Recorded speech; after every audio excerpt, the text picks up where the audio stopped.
member here to discuss is Vice Chair of the Congressional Caucus on India, California Congressman Khanna. Congressman Khanna, thank you for being with us. And first off, we know you have family there in India. How is everyone doing? Well, unfortunately, my father's cousin passed away. There isn't an Indian American in this country who doesn't have relatives or friends who have either been hospitalized or passed away. I mean, it's just a awful, staggering crisis, the worst in my lifetime for India. Oh, Congressman, sorry to hear that. I know a lot of people, a lot of families are going through it. You think that one thing that could help countries around the world and help us end the pandemic and really stave off future pandemics possibly is this idea of waiving vaccine patents. Why is that something you have fought for, and why will it actually continue to be a fight? A lot of people are against this. The reason is that other countries need to be able to produce and distribute the vaccine. It's not enough for America to just be vaccinated. The variants will come back and hurt us if other countries aren't able to produce it. And right now, they aren't even able to license it. They're willing to pay Pfizer or Moderna, but the Pfizer and Moderna haven't been willing to share the vaccine recipe. They need to do that. Congressman, Silicon Valley is part of your district, and I know that you and members of your caucus have enlisted the help of tech giants, tech companies, to try and help solve this problem. What have you been able to accomplish so far? Amy, the response has been overwhelming. You have Vinod Khosla, who pledged $100 million to help with oxygen there. You have people at Google who have mobilized people. The owner of the Sacramento Kings is trying to enlist the NBA to get oxygen into India. And Secretary Blinken has convened calls with all of the private sector leaders and diaspora, as well as UPS, FedEx, to help. So the mobilization has been extraordinary.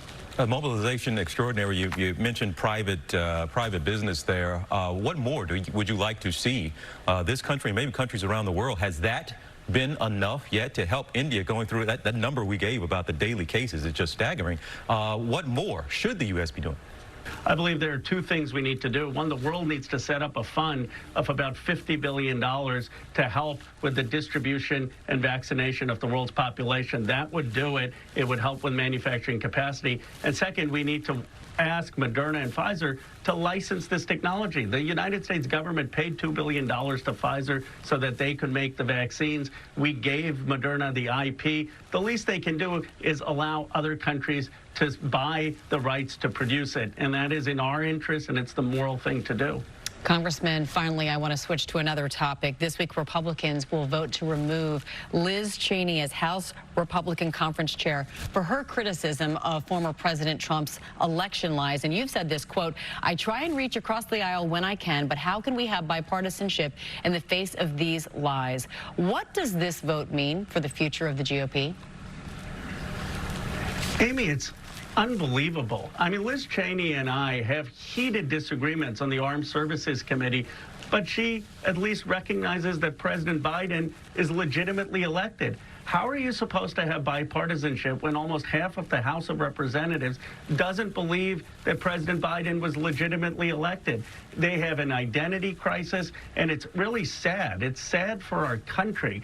I mean, they should allow a recognition that that Joe Biden is the president and figure out how we work together. And it's sad that they're unwilling to do that. And in fact, throwing out Liz Cheney simply for recognizing what is a basic fact. Well, Congressman, I wonder if they'll call you for your advice over on the GOP side. But we shall see. I doubt that. Congressman Khanna, again, thank you for the time. Our best to you and your family, and really our brothers and sisters in India going through it right now. But thank you. We hope to see you down the road. Thank you for raising this issue with India. I really appreciate it. All right. Well.